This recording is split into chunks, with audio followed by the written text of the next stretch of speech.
अस्सलाम वालेकुम अज़ीज़ तलबा, मैं शकील अहमद ऑनलाइन लेक्चर के साथ आपसे मुखातिब हूँ।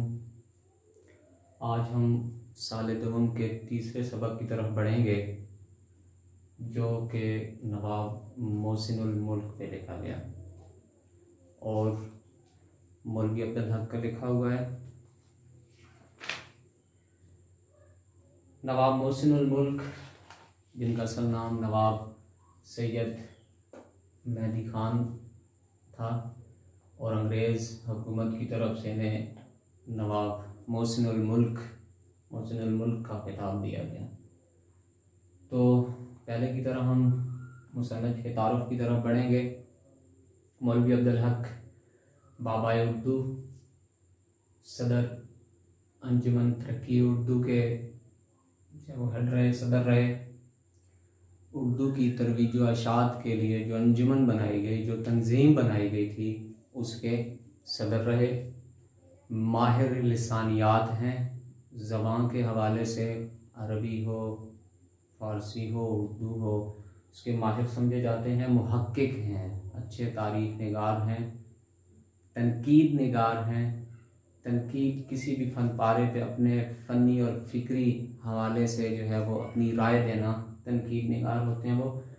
और उर्दू की तरवीज के लिए नुमायाँ खिदमात इन्होंने दी।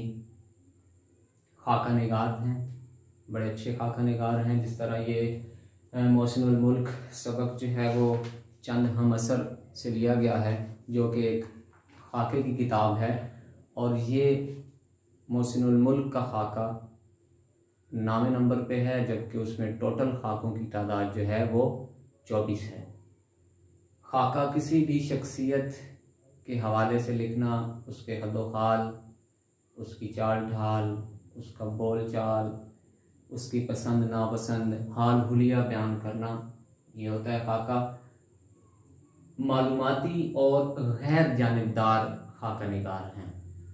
इनके खाकों में हमें बहुत सी मालूमात मिलती हैं उस शख्सियत के हवाले से जो किसी भी पहलू से जो है वो उनकी तरफदारी नहीं की जाती, बल्कि जो हकीकत होती है वही बयान की जाती है। ये मौलवी अब्दुल हक का खासा है। तसानीफ में जैसा कि हमने बात की, चंद हम असर 24 खाकों पे मुश्तमिल है किताब। खाकों की मुकदमात अब्दुल हक और खुतबात अब्दुल हक वगैरह शामिल हैं। आगे हम बढ़ेंगे सबक के तारुफ की तरफ, जो सबक में चीज़ें बयान हुई हैं। और ये वो खाका है, जिस तरह भी इसका पहला पॉइंट है, नवाब का शख्सी खाका महज ज़ाती औसाफ का बयान। इसमें नवाब मोहसिनुल मुल्क की सियासी खिदमात को जो है वो उन पे बहस नहीं की गई, बल्कि सिर्फ उनके ज़ाती औसाफ, जो उनके ज़ात की खूबियाँ थी, उनमें सिर्फ उन बातों का ज़िक्र किया गया है। और मुतनव्वो सिफ़ात के हामिल मुख्तलिफ औसाफ हैं उनकी ज़ात में, जैसे बेहतरीन मुंतज़िम थे, बेहतरीन मुकर्रर थे।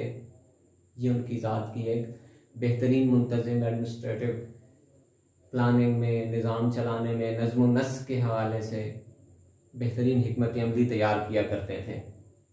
मज़हब से गहरा लगाव था नवाब साहब की शख्सियत को, मज़हब से गहरा लगाव था। मजहबी शख्स थे। दूसरों से काम लेने का सलीका, जैसा कि सबक में आप पढ़ेंगे, दूसरों से काम लेने का सलीका ने बहुत था कि किस तरह, किस किस्म का ये इंसान है। मर्दम शनास थे कि किस तरह का ये इंसान है, इसको किस हवाले से इनसे जो है वो बातचीत की जाए तो ये आगे काम देगा, या उससे काम कैसे लेना है, ये वो क़ियाफ़ा शनासी के हवाले से कि चेहरा देख के वो इंसान के हालात वाक़यात उनको पता चल जाते थे ये किस किस्म का इंसान है। मुताला का गहरा शौक़ था, उर्दू, अरबी, फ़ारसी हर हवाले से, अंग्रेज़ी, यहाँ तक कि अंग्रेज़ी अखबार भी जो है वो बड़े शौक़ से पढ़ा करते थे।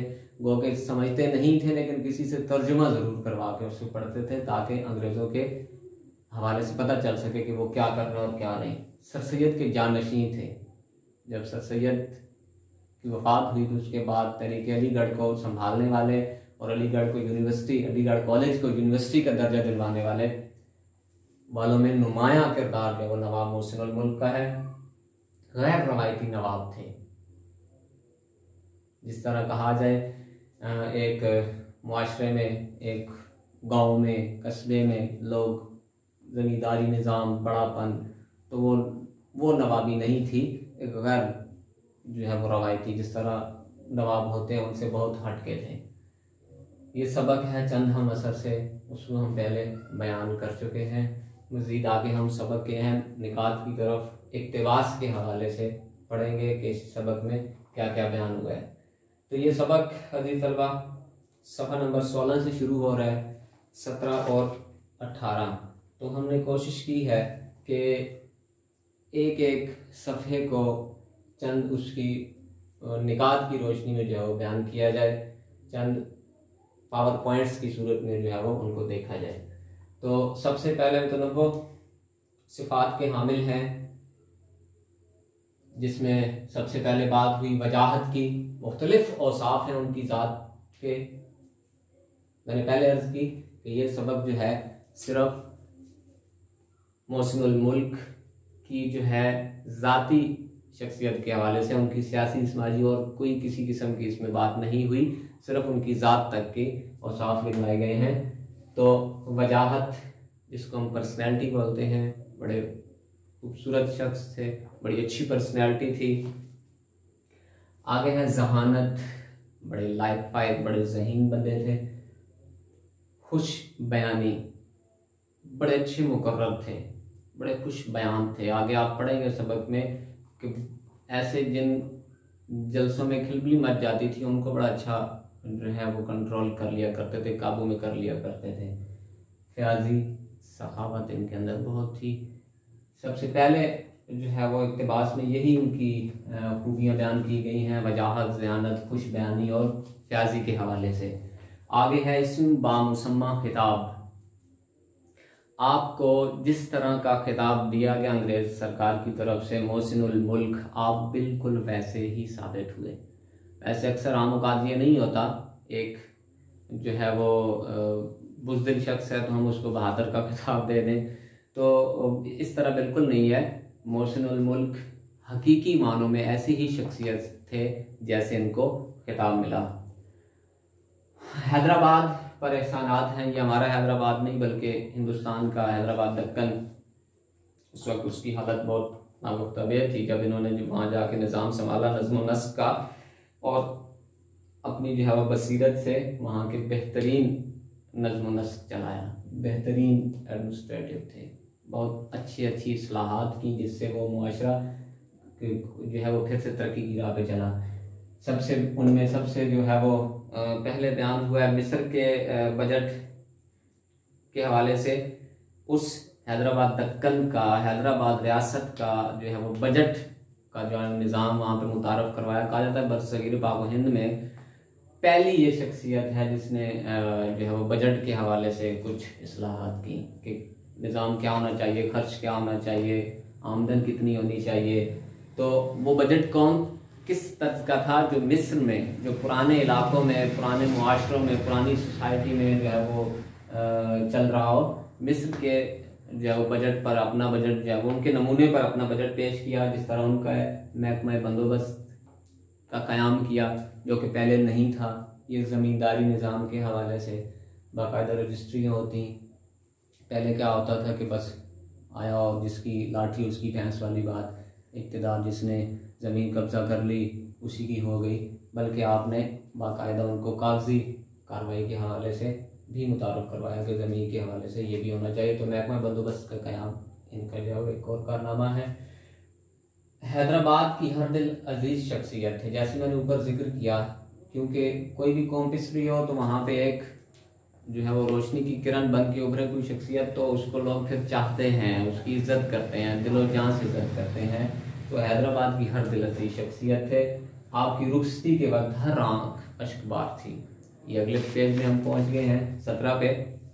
पहले पैराग्राफ में यही बात की कि हर दिल अजीज़ शख्सियत के हामिल थे और खुशामदियों से दूर रहते थे। खुशामद बिल्कुल जो है वो नहीं मानते किसी से भी, और जब आप वहाँ से इक़्तिदार से मुसाफ़ी हो के अपने इलाके जा रहे थे तो जब आप ट्रेन के लिए सफ़र पे गए ट्रेन के हवाले से स्टेशन पे, तो बहुत से लोग आपको रेलवे स्टेशन छोड़ने आए और हर आंख अश्कबार थी, रो रहे थे। नवाब मोहसिन मुल्क के ज़माने में मुसलमानों की मजहबी हालत, मजहबी जज्बा जो था वो बड़ा परवान चढ़ा। उसको आपने बहुत जो है वो मज़हब से, क्योंकि आपको गहरा लगाव था, आपकी तसानीफ में भी बहुत मजहबी रुझान पाया जाता है, क्योंकि वही जो है वो सब सरमाया है हमारा, उन्हीं पे चल के जो है वो हम अपनी बेहतरीन ज़िंदगी गुजार सकते हैं। अपने उस्ताद की, अपने बड़ों की बेहतरीन मुकर्रर थे। ये आगे हम मज़ीद चल के पढ़ेंगे अगले सफ़े पे। कायल करने की सलाहियत बहुत ज़्यादा थी, किसी भी शख्स को बहुत जल्दी कायल कर लिया करते थे, अपने मौक़िफ़ पे बहुत जल्द उनको जो है वो ले आते थे। बदरुद्दीन तैयब की एक हवाले से बात हुई है कि जो सर सैयद के बहुत खिलाफ थे और सर सैयद से जो है वो बहुत अदावत रखते थे, उनकी बात नहीं मानते थे, बल्कि उनकी मुखालफत किया करते थे। तो ये नवाब मोहसिन मुल्क का कारनामा है कि इन्होंने एक रोज़ बैठे थे इकट्ठे, बदरुद्दीन तैयब जी भी थे, तो आपने सर सैयद अहमद ख़ान के औसाफ, मजहबी, सियासी, तालीमी हर हवाले से जब गिनवाए तो खुद भी रो पड़े, खुद भी अश्कबार हुए और बदरुद्दीन तैयब जी भी रोने लगे और उनको सर सैयद की जो है वो तकलीद और उनके जो है वो कहे पे चलने की पर ले आए। और बदरुद्दीन तैयब जी ने कहा कि हाँ वाकई आज मेरी आंखें खुली, आपने बिल्कुल ये सारी बातें ठीक कही हैं।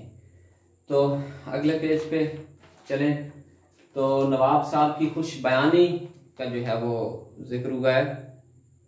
फसाहत थी, ज़राफ़त का जादू था इनके अंदर, मज़ा के लिहाज में, मज़ा के लिबादे में लपेट के बात किया करते थे और बात असर रखती थी। इनकी बातों और तकरीरों में ज़राफ़त की चाशनी का बड़ा मज़ा है और बातों में ज़राफ़त कभी कभी शौक़ी की हद तक पहुँच जाती है, लोग खिल उठते हैं उस बात से। मुख्तलिफ जब जलसे जुलूस अपनी जो है वो उसमें नहीं रहते थे, जिस तरह मैंने आगे बात की इसी इक़्तिबास में है, दरम बरम जलसों का कंट्रोल बहुत ज़्यादा था। वो किस तरह होता था? ज़राफ़त के हवाले से आते ही कुछ ऐसी बात कर दिया करते थे कि तमाम लोग मुतवज्जे हो जाते थे और जो तवज्जो से फिर सुनने लगते थे और जो भी इधर उधर की जो है बात हो रही होती थी उससे जो है वो हट जाते थे। मुताला शौक़ बहुत ज़्यादा था, मुताला का शौक़, उर्दू, फ़ारसी, अरबी, अंग्रेज़ी, अखबारात, कुतुब सब पढ़ते थे। मैंने अर्ज़ की थी पहले, गो के नहीं समझते थे अंग्रेज़ी ख़ासकर, लेकिन ज़्यादा लगाव उसी से था क्योंकि ये भी देखना था कि अंग्रेज़ चालें क्या चल रहे हैं, तो तराजिम करवाते थे, तर्जुमे करवा लेते थे दूसरों से और अखबार ज़रूर उनका पढ़ा करते थे कि आजकल क्या हो रहा है। अंग्रेज़ी से ख़ास दिलचस्पी थी। इससे अगले इक़्तिबास में यही बात हुई है। अखबारात में उर्दू, फ़ारसी, अरबी किताबें बराबर पढ़ते थे, अंग्रेज़ी के अखबारात और मज़ामीन भी पढ़वा कर सुनते थे। जो इक़्तिबास है अंग्रेज़ी की ऐसी किताबें जो उनके मजाक की होती थी उनका तर्जुमा कराते थे और बहस करते थे। उनके कुतुब खाने में फ़ारसी, अरबी और इंग्लिश के आला दर्जे की किताबें थीं। आखिर में सबसे आखिर में बात हुई है, सर सैयद अहमद ख़ान के करीबी साथी और बेहतरीन जानशीन थे, बहुत तरीके अलीगढ़ के मेंबर थे, उनका हिस्सा थे, उनका रुकन थे तरीके अलीगढ़ के। तो सर सैयद की वफ़ात के बाद तरीके अलीगढ़ को संभाला और अलीगढ़ कॉलेज को यूनिवर्सिटी तक का दर्जा दिलवाने में अहम किरदार अदा किया। ये उनकी एक नेक नियति थी तहरीक के साथ और सर सैयद अहमद ख़ान की शख्सियत के साथ कि उनके अधूरे काम को, उनके छोड़े हुए काम को जो है इन्होंने मुकम्मल किया। अजीज़ तलबा, आज हमने मोहसिनुल मुल्क नवाब सैयद मेहदी ख़ान के हवाले से पढ़ा। मौलवी अब्दुल हक जो कि सबक के मुसन्निफ़ हैं उस हवाले से पढ़ा। बाबा उर्दू उनको कहा जाता है, सदर रहे अंजुमन तरक्की उर्दू के, माहिर लिसानियात हैं, मुहक्किक हैं, तनकीद निगार हैं, खाका निगार हैं। उर्दू की तरक्की के लिए उन्होंने बहुत कुछ काम किया और गैर जानिबदार खाके लिखे और अहम तसानीफ में चंद हम असर, मुकतबात अब्दुल हक और खुतबात अब्दुल हक शामिल हैं। सबक का तारुफ हमने पढ़ा कि सबक में कौन कौन सी बातें हुई हैं। ये वो बातें होती हैं, ये पॉइंट्स और इन निकात की रोशनी में आपको इसलिए करवाया जाता है ताकि ये आपको खुलासे के लिए काम आए और ये जो अहम निकात पढ़ाए जाते हैं इक्तिबास की रोशनी में, ये इसलिए यूं करवाया जाता है कि ये आपको इक्तिबासात की तशरीह के हवाले से काम आए कि सफ़ा नंबर 16 पे क्या बात हुई है, सफ़ा नंबर 17 पे क्या हुई है, सफ़ा नंबर फलां पे क्या हुई है सबक के। तो अजीज़ तलबा, ये था आज का हमारा लेक्चर नवाब मोहसिनुल मुल्क पे, और मज़ीद अगले लेक्चर के लिए फिर हाज़िर होंगे अगले सबक के साथ। तब तक के लिए अपना ख्याल रखें। खुदा हाफ़िज़।